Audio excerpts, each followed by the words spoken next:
Hello વિદ્યાર્થી મિત્રો, આજે આપણે ધોરણ 8 માં વિષય ગુજરાતીમાં વ્યાકરણનો એક ટોપિક ભણવાના છીએ, જે છે તમારા પાઠ્યપુસ્તકમાં કાવ્ય 2 ચિનગારી તેમાં ભાષા સજ્જતામાં આવેલો છે. તે આપણે સરસ રીતે આજે સમજીશું. તે છે સ્વર અને વ્યંજન અને ધ્વનિ. સ્વર કોને કહેવાય, વ્યંજન કોને કહેવાય, ધ્વનિ કોને કહેવાય? તો સૌપ્રથમ આપણે જોશું કે ધ્વનિ એટલે શું. તો ધ્વનિ એટલે ભાષામાં નાનામાં નાનો ઘટક એટલે એકમ, તે ધ્વનિ છે. શું કે છે? ભાષામાં નાનામાં નાનો જે ઘટક છે તેને ધ્વનિ કહેવાય છે. અને ભાષાના આવા ધ્વનિઓને આપણે પરંપરાથી સ્વર અને વ્યંજન તરીકે ઓળખતા આવ્યા છીએ અને ઓળખીએ છીએ. હવે આ ધ્વનિ રૂપે કેમ સંભળાય છે?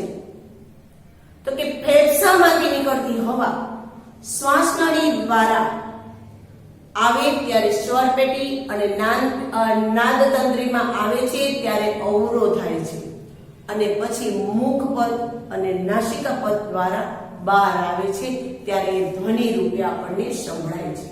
ફરીથી વિદ્યાર્થી મિત્રો બોલું છું, તમે ધ્યાન રાખજો કે આ જે ધ્વનિ રૂપે આપણને કેમ સંભળાય છે.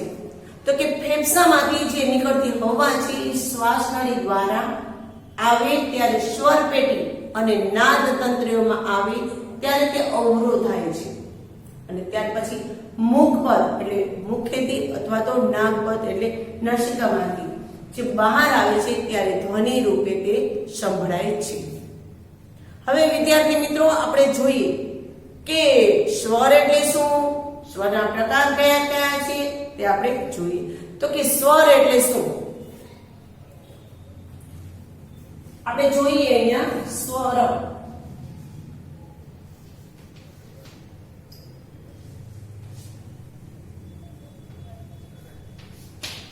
એટલે શું? તો કે સ્વર એટલે જે ધ્વનિનો ઉચ્ચાર બીજા કોઈ પણ ધ્વનિની મદદ વિના, સહાય વિના જેનો ઉચ્ચાર આપણે કરી શકીએ તેને સ્વર કહેવાય. આપણે એની વ્યાખ્યા અહીંયા લખીએ છીએ, ધ્યાન રાખજો, ખૂબ જ આ યાદ રાખજો એટલે તમને આગળ પણ જાતા તમને તેનો ખ્યાલ આવે છે. ફરીથી જે ધ્વનિઓને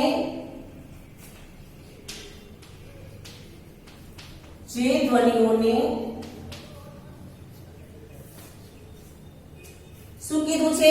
તો કે એનો જે ધ્વનિઓનો ઉચ્ચાર છે, ઉચ્ચાર એટલે આપણે જે બોલીએ છીએ ને તેમાં બીજા કોઈ પણ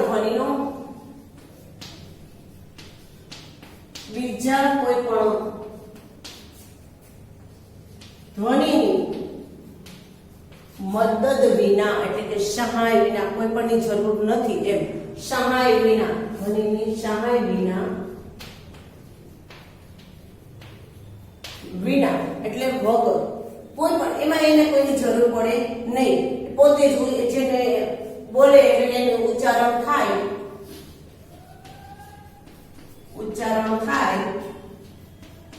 તેને સ્વર કહેવાય છે. શું કહેવાય તેને? તો કે તેને સ્વર કહેવાય. ફરીથી વિદ્યાર્થી મિત્રો તમે આ બધું નોંધ કરતા જજો.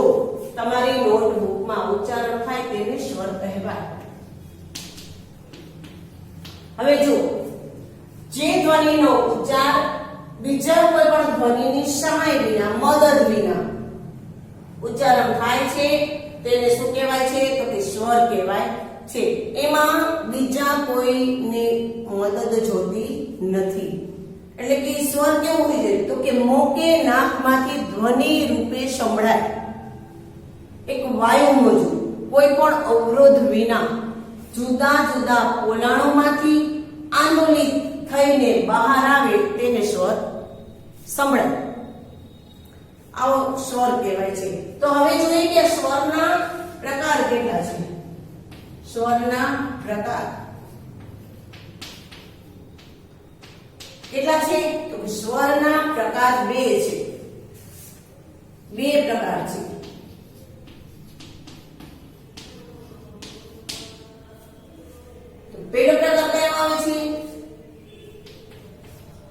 પ્રકાર પહેલો તમે જાણો જ છો તો કે શું? તો કે સ્વરના પ્રકાર બે છે. કયા કયા છે? કોઈને ખબર છે? તો કે હા, તો કે એક દીર્ઘ અને બીજો છે હસ્વ. હસ્વ આમ આપણે રસ્વ જ બોલીએ છીએ કે રસ્વ વાળું ને રસ્વાઈ ને એવી રીતે, એટલે એક દીર્ઘ અને બીજું હસ્વ.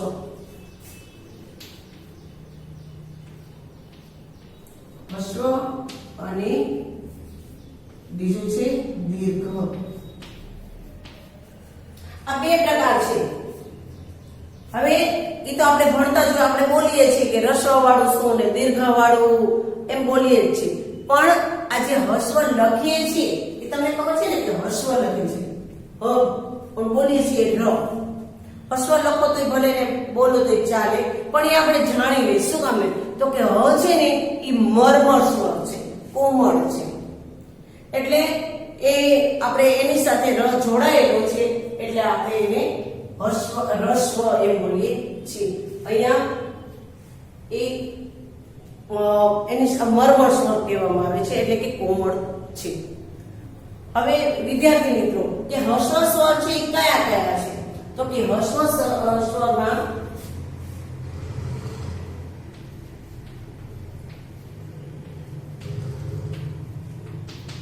કેટલા છે અને કયા કયા છે હસ્વ સ્વર? તો કોઈ કહેશે તો કે સ્વર તો ઘણા બધા છે. સ્વર પહેલા આપણે સ્વર જાણી લઈએ. સ્વર કેટલા છે એ જોઈએ. જો સ્વર કેટલા છે સ્વર,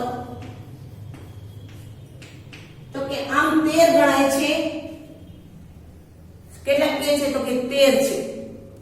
પણ પ્રબોધ પંડિત છે ને એ આ સ્વરોની સંખ્યા 8 આપે છે કે 8 સંખ્યા છે. આમ આપણે 13 ગણીએ છીએ, હકીકતમાં આપણે એને 11 જ લખીએ છીએ. તો કે આવી રીતે હોય કઈ? તો કે હા. શું કામ આપણે લખીએ છીએ? જો અહીંયા તો આ ઈ આપણે બોલીએ નાનો ઈ, મોટો ઈ, તો ઈ હસ્વ અને ઈ દીર્ઘ. જે લાંબાથી બોલીએ છીએ એને દીર્ઘ કહેવાય છે, ટૂંકાથી બોલીએ છીએ એને હસ્વ કહેવાય. આ ઈ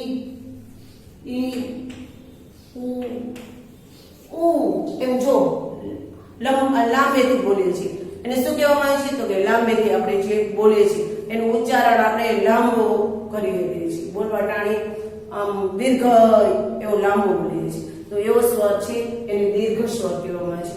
અ, આ, ઈ, ઉ, પછી રૂ બે આવે છે. એક રસવાળું અને બીજું છે શું છે? તો કે દીર્ઘવાળું છે. એક રસવાળું અને એક છે દીર્ઘવાળું છે. તો પેલું છે એ હસ્વ છે અને બીજું છે એ દીર્ઘ છે. એ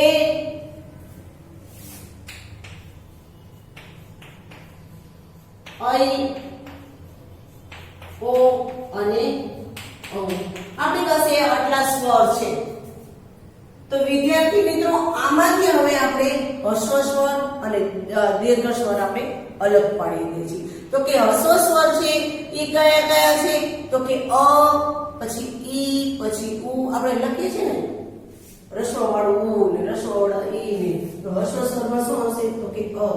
પછી આ નહીં આવે. પછી શું આવશે? તો કે ઈ, પછી ઉ અને રૂ. આ છે એ હસ્વ સ્વર છે. અને બાકી જે છે એ બધા કેવા થઈ જશે? તો કે દીર્ઘ સ્વર છે. હવે જોઈએ આપણે દીર્ઘ સ્વર. આ, ઈ, ઉ, રૂ. ત્યાર પછી આવે છે જે બીજા બધા છે એ પણ આપણે દીર્ઘમાં લેવાના છે. જે આપણે હસ્વમાં કેટલા 4 લીધા છે, તો બાકી બધા એ, ઐ, ઓ અને ઔ. તો અને એ કેમ નથી લેતા? અને એ બે સ્વર જ છે. અને એ બે સ્વર જ છે, પણ આ બેને આપણે કીધું ને કે એમાં બીજા કોઈની જોડાયેલો ન હોય, સ્વર હંમેશા એકલો હોય એવી વાત છે, એમાં બીજા કઈ જોડાયેલા ન હોય તો આની સાથે અ પ્લસ ન એવો જોડાયેલો હોય ને તો આ અનુસ્વાર આવે, અને અહીંયા અ તો હ જોડાયેલો, એટલા માટે જેની સાથે કોઈ જોડાયેલું હોય તો એ સ્વર કહેવાય નહીં. સ્વર હંમેશા કોઈની સહાય વિના જ હોય છે, એટલે કે તે સંપૂર્ણ હોય છે. સ્વર કેવો હોય છે? સંપૂર્ણ હોય છે. સ્વર હંમેશા સંપૂર્ણ હોય. અહીંયા આપણે કહી દઈએ કે સ્વર સંપૂર્ણ છે, પૂર્ણ હોય છે, પૂર્ણ હોય. વિદ્યાર્થી મિત્રો, હવે તમને ખબર પડી ગઈ કે હ્રસ્વ સ્વર અને દીર્ઘ સ્વરમાં કયા કયા આવે, તો તમે એ જાણી લીધું, બરાબર ને? તો હવે આપણે જોઈએ કે હજી સંયુક્ત દીર્ઘ સ્વર એટલે શું? સંયુક્ત તો કે એની સાથે બીજા કોઈને જોડવામાં આવતું હોય તેને આપણે શું કહીએ છીએ? તો કે સંયુક્ત સ્વર કહીએ છીએ. તો આવો જે સંયુક્ત સ્વર છે એને આપણે શું કહીએ? તો કે જુદા જુદા સ્વરોને મેળવીને, એટલે કે મેળવણી કરતા, મેળવીને એટલે કે મેળવણી કરતા જે સ્વર બને તે સ્વરને સંયુક્ત દીર્ઘ સ્વર કહેવાય. ફરીથી વિદ્યાર્થી મિત્રો, કે જે સ્વરને જુદા જુદા સ્વરોની મેળવણી કરતા જે સ્વર બને છે તે સ્વરને આપણે દીર્ઘ સંયુક્ત સ્વર કહીશું. હવે આપણે જોઈએ કે આમાંથી રૂ કીધું હતું, તો રૂ છે એ મહેમાન સ્વર ગણાય છે, કે આપણા સ્વરમાં આવે ને, આપણે અ આ ઈ નું લખતા હોય છે ને ત્યારે, પણ એને જો વચ્ચે રાખેલું છે, નહીતર આ જે બધા હોય ને એ મહેમાન સ્વર તરીકે ઓળખવામાં આવે છે. હવે આપણે જોઈએ કે આ સંયુક્ત સ્વર કેવી રીતે બને છે એ જોઈ લઈએ. આ તમે જોઈ લીધું હશે કે સ્વર કોને કહેવાય અને સ્વરના પ્રકારો કયા કયા છે. તો હવે આપણે જોઈએ કે કયા કયા સ્વરની મેળવણી કરવી. મેળવણી કરી એટલે કે એને ભેગા કરી, એકમાં એક ઉમેરીએ તો એ બને છે. તો કે અ કે આમાં જો જે સ્વરના અ કે આમાં, અને આ બે જે આપણા સ્વર છે ને એની વાત કરીએ. અ કે આમાં આપણે અલગ લખીએ છીએ, ભેગું નથી લખતું. આમાં એક કે એ ઉમેરતા શું ઉમેરે છે? તો આપણો એક છે સ્વર, તો એ ઉમેરતા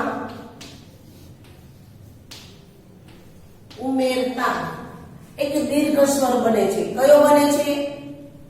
આપણે જોઈએ કે એ અ કે આમાં જો એક સ્વર ઉમેરીએ એવો છે એ છે, એ ઉમેરીએ તો શું થાય?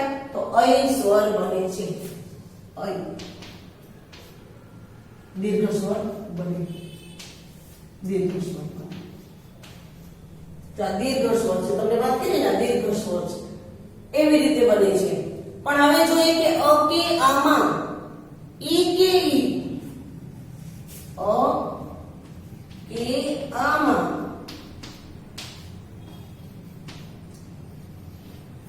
ઈ કયો છે? નાનો નહીં બોલવાનો. કયો બોલવાનો આપણે છે? હર્ષો, એટલે કે રસ્વ ઈ અને દીર્ઘ ઈ ઉમેરતા શું બને? તો કે એ બને, એ દીર્ઘ સ્વર બને. ત્યાર પછી આપણે જોઈએ ને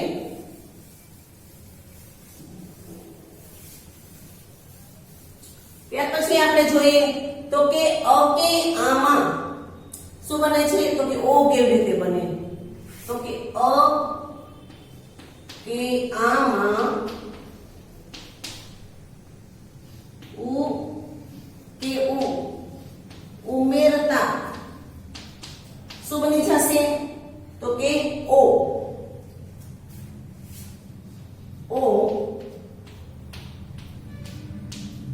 દીર્ઘ સ્વર બને. અને હવે જોઈએ છે કે અ કે આમાં અ કે આ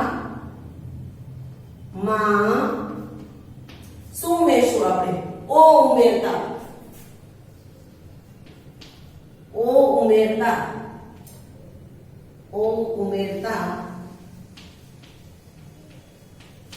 શું બને છે? ઓ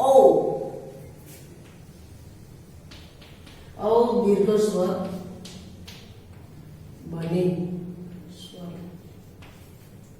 વિદ્યાર્થી મિત્રો, આટલું તમે બધા જાણી જ ગયા હશો કે આપણે જે સંયુક્ત દીર્ઘ સ્વર છે એ કેવી રીતે બનાવી શકીએ. આપણે તમે જોતા હોય ને ત્યારે ખબર પડી જશે કે અ પ્લસ અ એટલે આ થાય છે, એમ આ પ્લસ અ કરીએ તો પણ આ થાય છે. એવી રીતે આ સંયુક્ત સ્વર છે એમાં કયો જે એક સ્વર ઉમેરે છે તો એની બદલીમાં આપણને બીજો સ્વર જોવા મળે છે. હવે આપણે સજાતીય સ્વર જોઈએ અને વિજાતીય સ્વર પણ જોઈ લઈએ. તો હવે આપણે જોઈએ કે સજાતીય સ્વર કોને કહેવાય અને વિજાતીય સ્વર કોને કહેવાય. તો સજાતીય સ્વર એટલે શું? તો કે જે સ્થાનમાંથી બોલાતા હોય એ પરસ્પર સજાતીય સ્વર કહેવાય છે.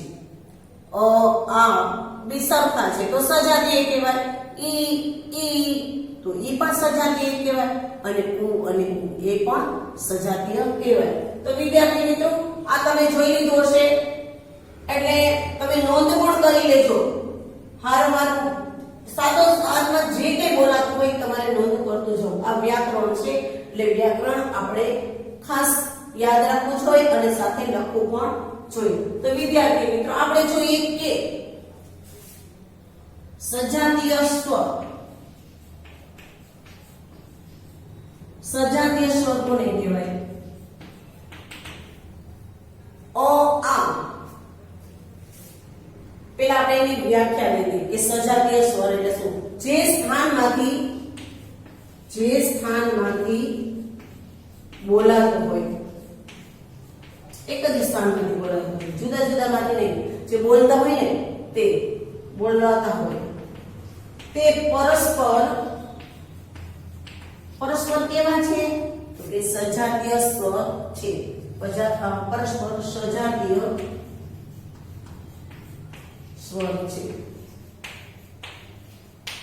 ફરીથી જોઈ લો, જે સ્થાનમાંથી એક સ્થાનમાંથી જ બોલાતા હોય એવા જે સ્વર છે એને આપણે શું કહેશું? તો કે સજાતીય. એમાં છે દાખલા તરીકે આપણે જોઈ લઈએ તો આ સજાતીય છે. ઈ તો પણ એ સજાતીય છે. અને ત્રીજું છે ઉ અને ઉ એ પણ સજાતીય સ્વર છે. હવે આપણે જોઈએ કે વિજાતીય સ્વર શું છે. તો કે જે સ્વરો જુદા જુદા સ્થાનોમાંથી બોલાતા હોય, આને ઓપોઝિટ લઈ લેવાનું છે, વિરોધી લઈ લેવાનું છે કે જે સ્વરો જુદા જુદા સ્થાનોમાંથી બોલાતા હોય એ પરસ્પર વિજાતીય છે. આપણે આ જવા દઈએ છીએ વિદ્યાર્થી મિત્રો, તમે જોઈ લીધું હશે. ફરીથી તમે લખજો અને દરેક વિડિયો જોતા જાજો અને અનુગ્રહ કરતા જજો.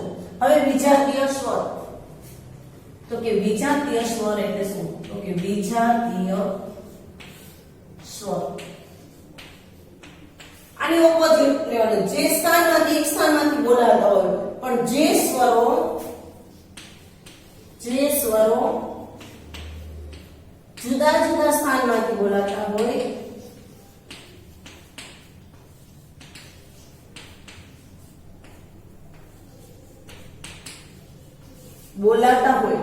બોલતા હોય. જો યાદ રાખવામાં એક યાદ રાખેલ એટલે બીજું યાદ રહે છે. બોલતા હોય તે પરસ્પર એટલે એકબીજાના કેવા છે? તો કે વિજાતીય સ્વર છે. આ ટુકડામાં કરી નાખે. વિજાતીય સ્વર છે. ઓકે, ખબર પડી ગઈ? તો હવે આપણે આગળ જોઈએ કે એમાં કયા કયા જે સ્વર છે તે વિજાતીય થઈ જાય છે એકબીજાના, એટલે કે એમાં અલગતા લાગે છે. તો ઈ જોઈએ આપણે. તો કે અ અને આના વિજાતીય સ્વર, અ અને આના વિજાતીય સ્વર કયા કયા છે?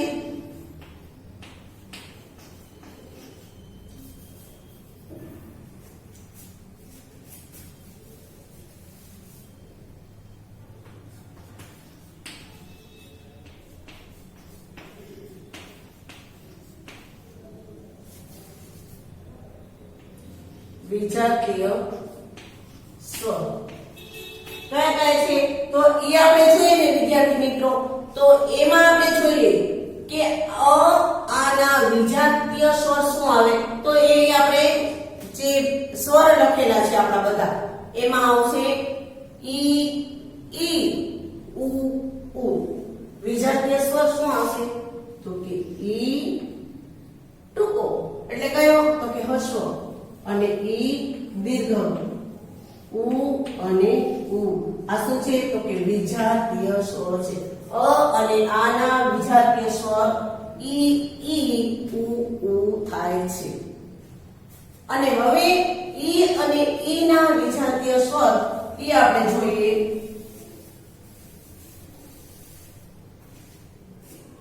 તો ઈ અને ઈ ના વિજાતીય સ્વર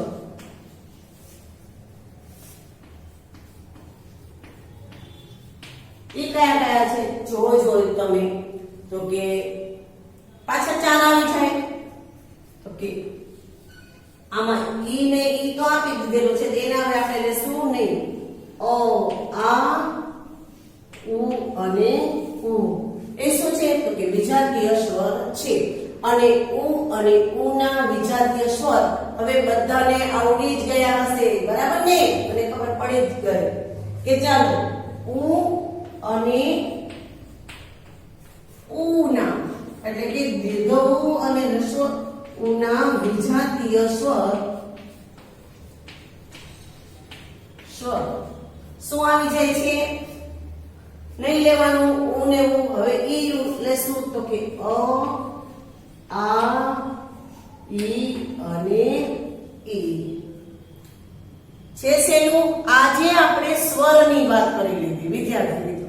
નેક્સ્ટ લેક્ચરમાં આપણે વ્યંજનની વાત કરીશું. આજે આપણે ધ્વનિ વિશે જાણી લીધું કે ધ્વનિ કેવી રીતે સંભળાય છે, ધ્વનિ શું છે, સ્વર કેટલા છે, સ્વરના પ્રકાર કેટલા છે, એ પણ આપણે જાણી લીધું. અને સ્વર સજાતી અને વિજાતી કેવી રીતે બને છે એ પણ આપણે જાણી લીધું. નેક્સ્ટ લેક્ચરમાં આપણે વ્યંજન વિશે અભ્યાસ કરીશું. થેન્ક યુ વિદ્યાર્થી મિત્રો.